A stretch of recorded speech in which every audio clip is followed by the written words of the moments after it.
Hello again. It's now part 4 of our dual thoughty. It is actually the 2nd of April now. It's past midnight. Yep. We've been at it quite a while. Burning the midnight oil and all that. Quite literally. Yes, quite literally. Right, anyway. Further on. You were saying? Yeah, just to sort of bring things together as sort of best we can. Mm. I mean, there's an awful lot to sort of unpack with, a lot of what we've been sort of talking about this evening.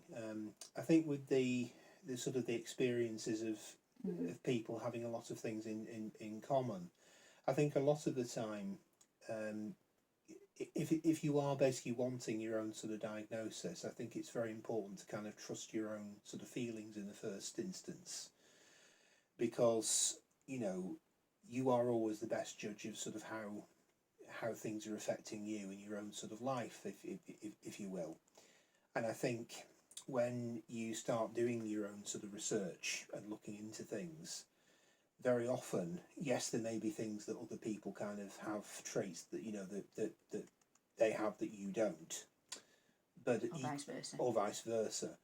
But I think if you sort of start to kind of do the research, you'll probably find that there's a lot more in common, I think, that you'll have with other people than not. Certainly when I was sort of starting to kind of look into things, it was very interesting to me how people can kind of come from all different sort of walks of life, have all kinds of different experiences, and yet there are things about the way that our sort of brain is wired that basically give us these sort of things in common. It's like the sort of phrase about trying to kind of make it in a world that's not really wired up for you. We've mentioned about sensory things, we've mentioned a little bit about social things. I think one of the reasons I think why people kind of disproportionately tend to suffer from things like anxiety, depression, other things, if they are neurodivergent, is because it can be very, very stressful trying to deal with these sort of things. And also, I think it can be very lonely, feeling like you're the only one. And one of the things, I've mentioned this to you earlier, I think, one of the things I sort of found was that when I was doing the research, I was thinking, okay, I am a bit weird, but other people are weird as well, and they're weird in a similar kind of way to me, and that's okay. It's fine. People talk a lot about finding your tribe, don't they? Finding the right tribe for you, and I think a lot of the time, if you are kind of one of us, so to speak, I think you just kind of know, this sounds a bit hippie-ish, but almost like in your heart of hearts, you kind of almost know that you are, and once you start kind of doing the sort of research, it's not so much that it's giving you additional information, it's just kind of almost giving you a little tick, kind of really going, well, yeah, to be honest, you do approved, yeah, you do this, and this. So chances are, there's a pretty good chance that you are. When you were doing your assessment, just from a practicality point of view, how long did it sort of take? As in, like the actual session? In the questions. Well, just the actual session itself. Oh, the session itself was. Did you have one session? It was one session, yeah. It was one session that was an hour long, and my mum had a session as well that was, I think she had it about 2 hours long. Right. So in total about 3 hours. You see, mine was over 3 weeks. And there's a paper. Yeah. Paper. And it was like about sort of probably about 3 hours each. But having said that, to be fair, it was during lockdown. So they did say to me that if it hadn't been during lockdown, I would have gone basically to like some centre or something, and they probably would have like grilled me with questions for, I don't know, 3 hours or something, or 3 or 4 hours. But at the end of that, I'd have had my answer. I think because when I was basically interviewed on the first sort of time, some of the answers I'd give, I think, were more sort of detailed than the ones that they'd sort of expected. So therefore, I think it kind of threw them off a bit. I mean, I remember us saying, we made quite good progress on the first one, but then they discovered I can kind of talk for England when necessary. Yes. So, but so you were basically done on pretty much the first, Yeah. Because was your mum... that was the model, really. It's, Yeah. You get one short session and then they say yes or no. Yeah. And was your mum presumably was interviewed on the same sort of day? She was done a few days afterwards. A few days afterwards. Yeah. Just out of interest, I mean, I can't remember if I asked you this directly earlier, but when you were told definitely yes, can you remember how you actually responded? That's a really good question, actually. I'm not sure I can remember exactly how I responded. It was only a few months ago. I think I just said, "Oh, right, thanks." Yeah, and it was like that. Yeah. Yeah. But it wasn't sort of... What would you say? What is the correct response to that? Do you know What would a neurotypical say if told, yes, you've been certified neurotypical? I can remember pretty much what I said. I think I said something down the lines of, right, okay, and it was very kind of neutral. But I always imagined, for some reason, I kind of imagined, bearing in mind I had 3 years to kind of like prepare for this. I always thought when the day came that I'd be more animated somehow. I'd gone, oh, thank goodness. So, you'd have a little speech prepared or something. Wow, that's great, or something. Yeah, that's not what happened. I mean, funnily enough, it almost reminded me of passing my driving test. Bizarrely, I passed my driving test first time, and I've no idea how I did. I think it was a complete fluke. But I always remember the examiner guy sitting next to me, and he said to me, Simon, he said, may I be the first to congratulate you on having passed your driving test? And the first words out of my mouth were, what, really? And like that response actually might have been more appropriate. Like, am I really? That's great. Like it was some big... What a surprise! Yeah, but almost kind of like with some... But literally I kind of just went... And it wasn't because I didn't care, but I think, to be honest, the actual process itself in the actual thing is it can be quite intense. And I think by the time you've answered so many questions, I think you're often quite tired. So, providing they're not sort of saying to you, oh, that's a load of nonsense kind of thing, I think, once you get your answer, you kind of almost in like round 15 and you're like, oh yeah, it's fine, just give me another cup of tea, whatever, and that's kind of, Yeah. Did you feel like you'd almost done an exam by the time you'd finished? No, that's not really the feeling I got, no. It didn't actually feel as intense as you're describing it, Manny. It just sort of felt like they were confirming something that I already knew. Yeah. It wasn't in any way a surprise, or it wasn't high stakes or anything like that. No. I think by the time I actually got the diagnosis, I'd been waiting so long and I was so certain myself that there wasn't any sort of anticipation left. It was just a matter of, all right, okay, thanks. Yeah. Job done. Did you have any mission accomplished? Did you have any advice from anybody sort of within the sort of community who'd sort of been through it already? Did anybody sort of offer you any encouragement or any sort of... Not that I recall. No. Not as such, no. I only had one person who did. Was it me? No, actually. Oh wow. No. This was previously. I actually had somebody basically sort of talk me through the what was involved. And he was on about how it's good to have sort of family members and things involved, and I sort of explained, well, that's I'm not going to do that. My partner, to be fair, did sort of speak and things, but apart from that, no, not really that I can sort of remember. But it's curious because although the questions and things that they do are sort of standardised and stuff, I know that they have varied it a little bit over the years, the actual mechanics of what's involved, because I mean I won't go into sort of details in case anybody's thinking of getting things, but there's one or two elements, for example, that I personally didn't get asked about that I know one or two other people sort of have, but apart from that, it's interesting that what I did find when I was sort of going for the assessment was that I literally had lots of time in which to kind of think about it and sort of obsess over it a bit and read up about it, But then once I kind of got the nod and I was kind of going to the sort of second phase of it where they would, you know, question you properly, time seemed to speed up quite a bit. Yeah. And almost before I knew what was happening, you know, I was kind of at the end of it, really. In a funny sort of way, it felt almost like spending, I don't know, 2 hours queuing at Disneyland to go on a ride or something, and then the ride takes 5 minutes. Yeah. You know, I mean, even though what I described doesn't take 5 minutes, but... I'll tell you what I found most interesting, though, about you know, the feedback I got from the assessment was finding out what my mum had said. Yeah.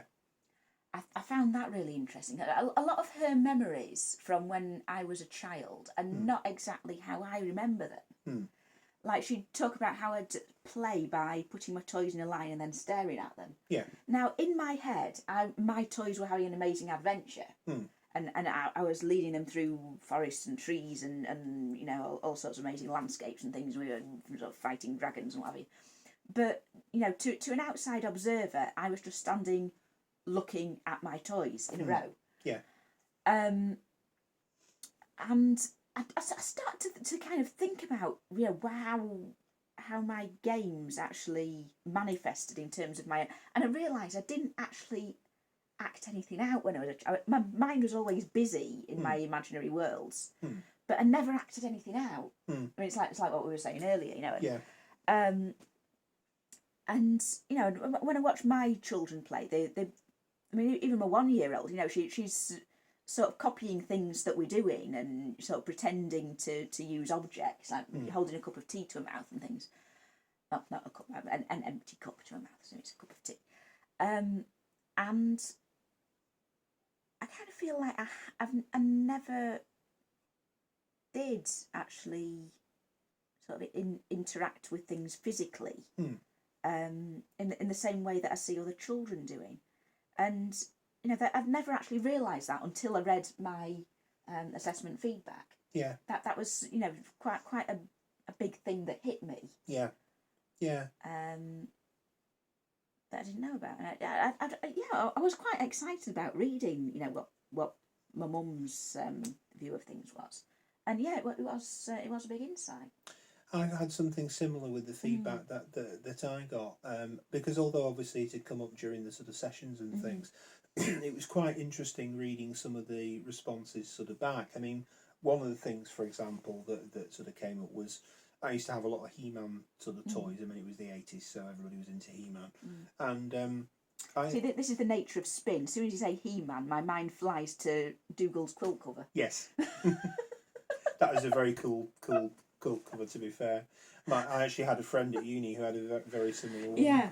Yeah, but one of the things I used to do, which I had to rack my brains for a little bit, was I would sometimes have my little sort of toy basically be a sort of proxy for me, so it would answer questions on my behalf. So it was like, you know, Mum would say like, you know, would you like this? So yes, thank you, I would like that very. I mean, saying it just sounds. Yeah. I mean, I must have been such a strange little child, but you know, I remember asking. I remember asking my parents when I was a teenager about, you know, this is long before I knew about the autism, but I sort of said to them, you know, what was I like when I was younger, and there was this awkward pause, and I remember my dad going, different. Oh. And he never really qualified it with different in regard to what or whom or whatever, but different. I remember being told a lot when I was a child, you know, I mean, either by, you know, other kids at school who were being nasty about it, or my mum who was concerned, or you know, just family friends and things who sort of found it quirky and charming, that I was a bit weird, but none of them would really elaborate as to how. Yeah, I found that. I found that. Yeah, I remember being sort of described as weird. I remember my mum sort of saying to me, "Oh God, you're so weird" or whatever. Yeah. But you sort of say like, "Well, how? In what way? What should I be doing?"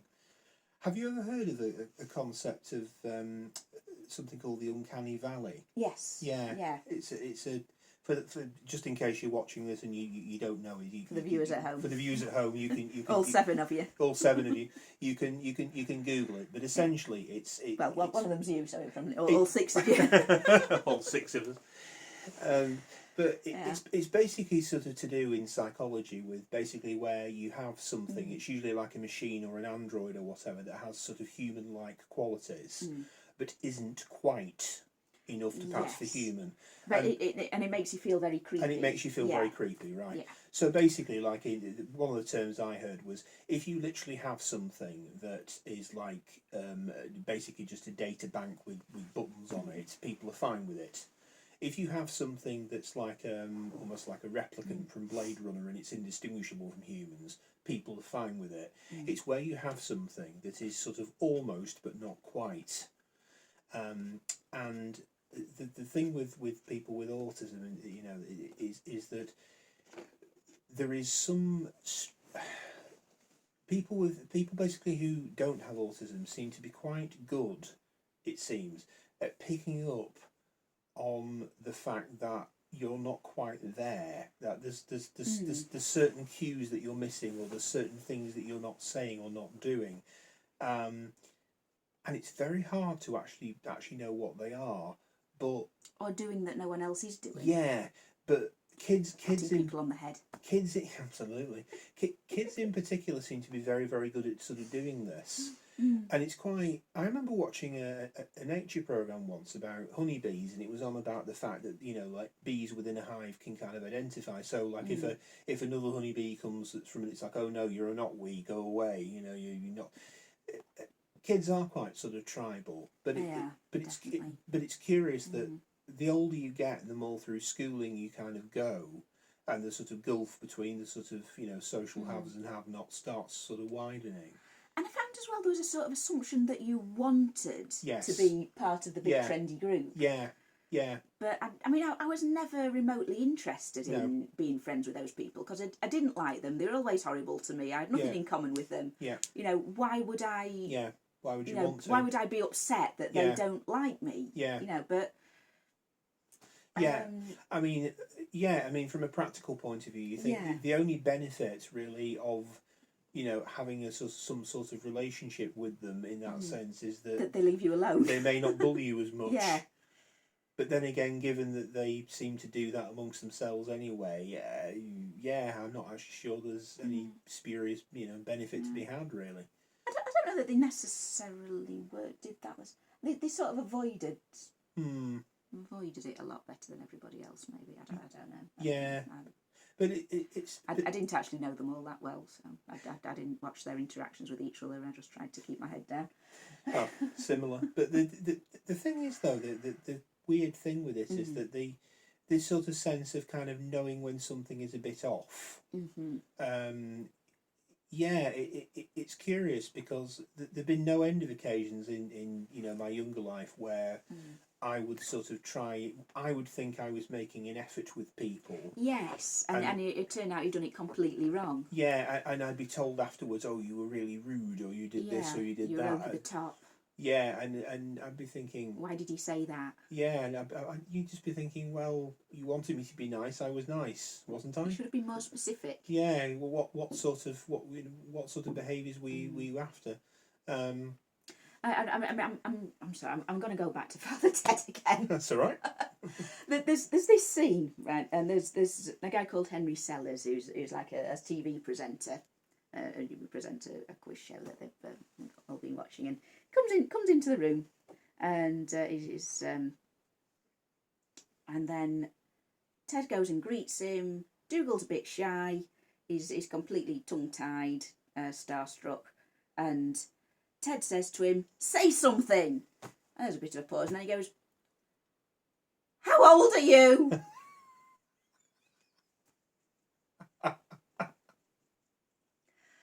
That awkward moment when, the number of times I've been there. You know, my mum says, "Well, what did you say that for?"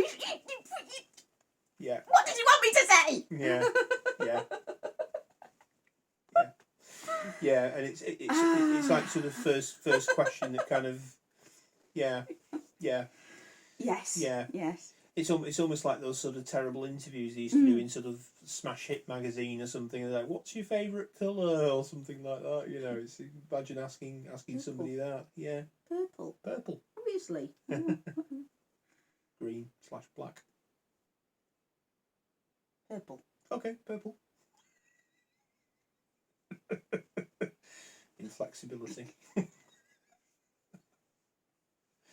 But no, the whole, it's just interesting, I think, with this sort of stuff that, you know, in a way, like if we actually did know more about the kind of the sort of cues that we're sort of missing out on, it actually might enable us to kind of mask a little bit sort of better. I don't know whether there's a sort of intelligence that we can gather from it, or alternatively, whether we might sort of look at it and think, oh well, you know, we've done our best, you know, stuff it, you know, why continue? I don't know. I don't know what the sort of feeling would be, but I do think it is a bit disheartening when you kind of, particularly in your younger days, when you've really tried your best on something and you kind of just be told, oh, you know, you've not sort of tried hard enough.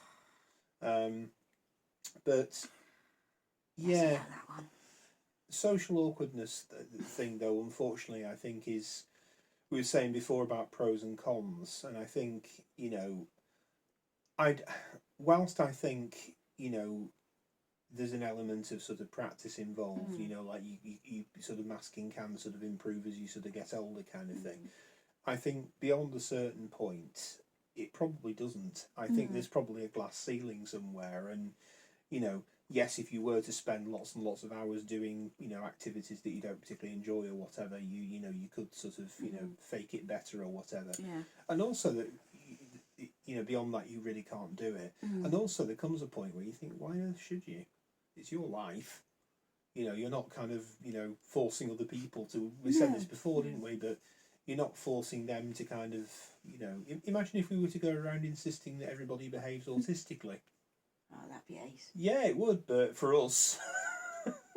But, you know, like, yeah, you're not allowed to do this today. You have to do this instead. You know, you have to line your pens up on the desk, or you have to. Yes, in rainbow order. In rainbow order, yeah. Or you have to develop an interest in some obscure 1970s era, you know, sitcom or drama series or something, and learn all the names of all the actors and actresses and all the episode orders and what they did afterwards. Yeah, and who directed what, and, you know, recite bits of dialogue from it, and yes, and tell me, you know, how you feel the characters would interact in different situations. Yeah, absolutely. Yes, yeah. You must write at least 5 fanfics. Yeah, yeah.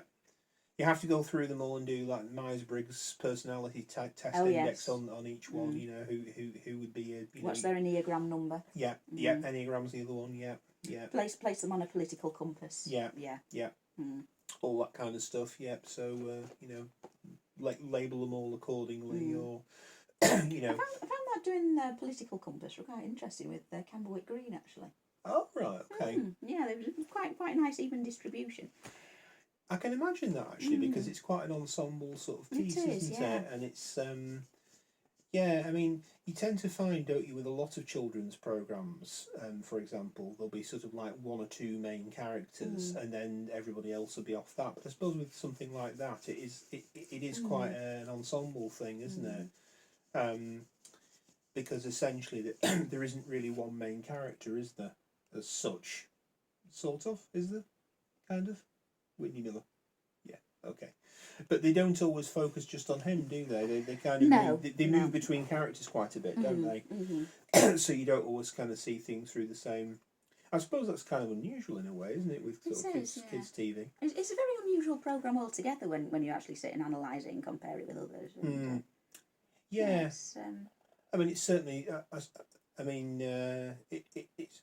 I suppose it's sort of redolent of kind of a gentler time, I suppose, in that sort of sense. It does have slightly kind of bagpussy kind of vibes about it in some respects. But I think with the political compass thing you were sort of mentioning, you know, it's programs like that are ideal for a neurodivergent audience, because there's so much to kind of get your sort of teeth into. Yes.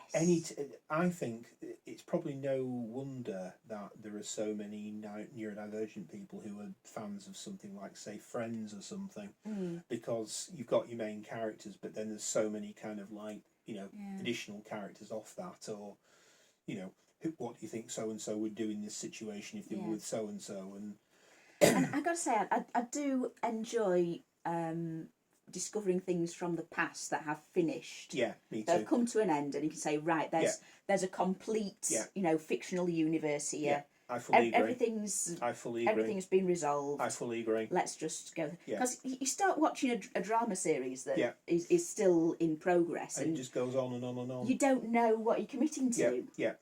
I love music, and I'm exactly the same with me. I mean, I love, you know, I mean, a group like the Smiths, for example, is absolutely perfect for somebody like me, because they broke up 30 odd years ago. They're probably never going to get back together again. They did like 4 studio albums and a bunch of, like, you know, other stuff, compilations. So once you've kind of got your head around these tracks, that's it, you know about the Smiths. Yes, there's an end to it. There's an end to it. Yeah. Whereas, like, it's the same with sort of drama series and things. I mean, I love Quantum Leap. They did 5 seasons of Quantum Leap.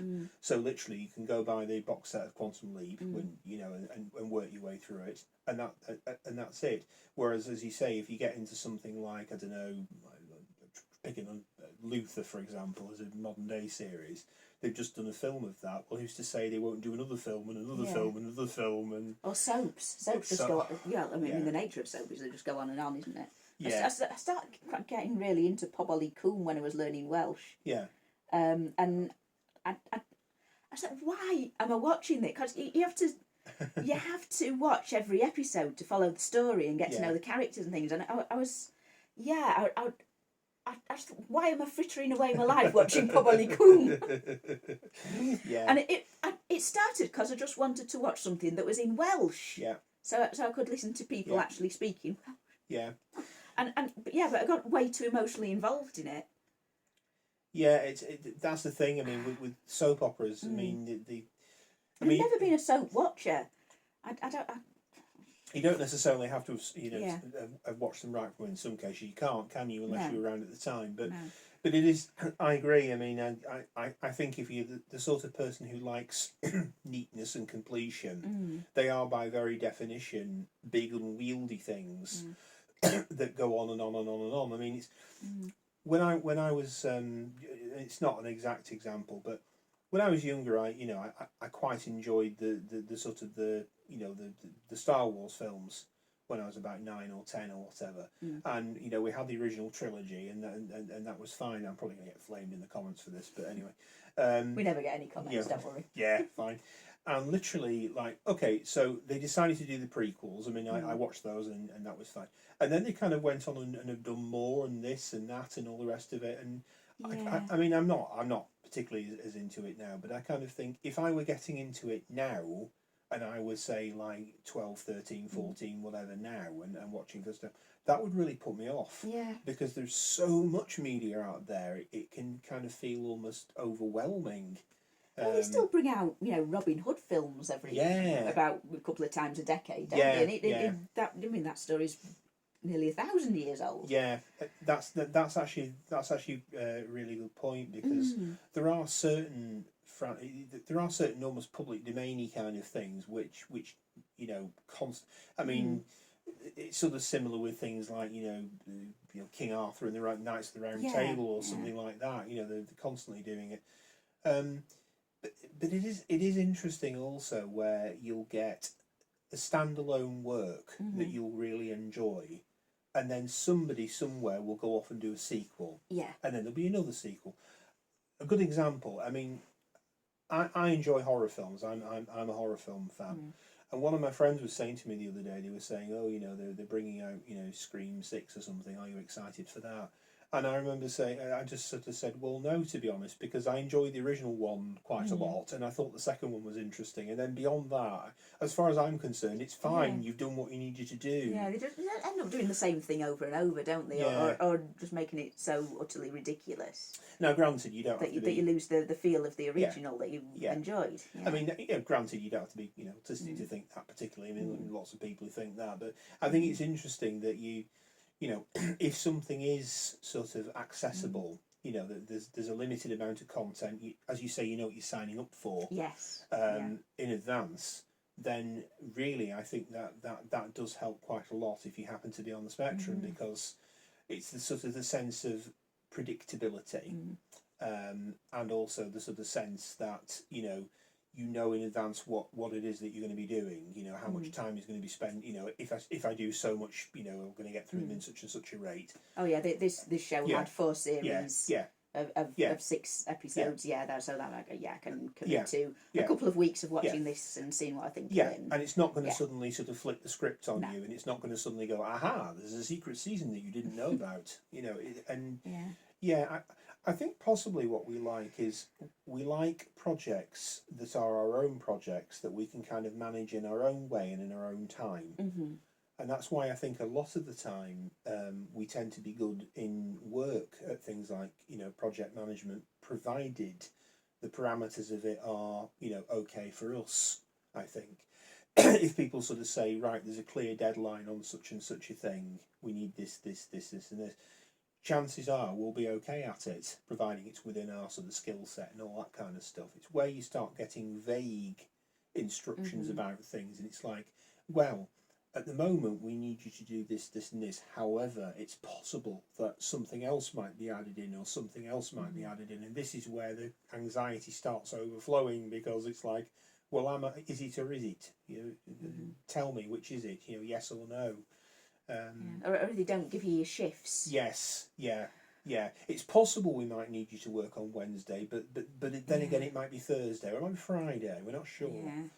You know, or if you're one of these 0-hour contracts where they tell you that morning if they need you. Yeah, that's horrendous, absolutely horrendous. You know, ringing people up, and I mean it's terrible anyway. To be fair, but yeah, just the concept of, you know, sometimes you get these memes, don't you? Where not memes, sorry, you'll get screenshotted conversations from allegedly between employers and things, and somebody works in a bar and they'll go like, you know, we want you to work on your day off. When you didn't come in this morning, we need you to turn in, and you think, oh God, you know. I mean, assuming it's genuine and not made up of for, you know, comedy purposes, you think, wow, that's horrendous, you know. Imagine that. I mean, even if you really loved your job and you actually enjoyed it and all the rest of it, just that sort of being expected to kind of boomerang off on another tangent. Oh goodness, no, evil. Make it stop. Yeah. Basically. Yeah. Well, we're at 32 minutes. Shall we wind it up? I think we should. Yeah. Well, we'll call it a night because it is 1 a.m. Yep. I don't know if we might make another one tomorrow. We'll see how things go. Yep, see how we do. Yes. See you later. Like, comment, whatever you feel the need to do. Yep. I'm not the boss of you. I'm not either. Hope you enjoyed our discussion. Yep. And well, maybe see you in the next one, if there is a next one.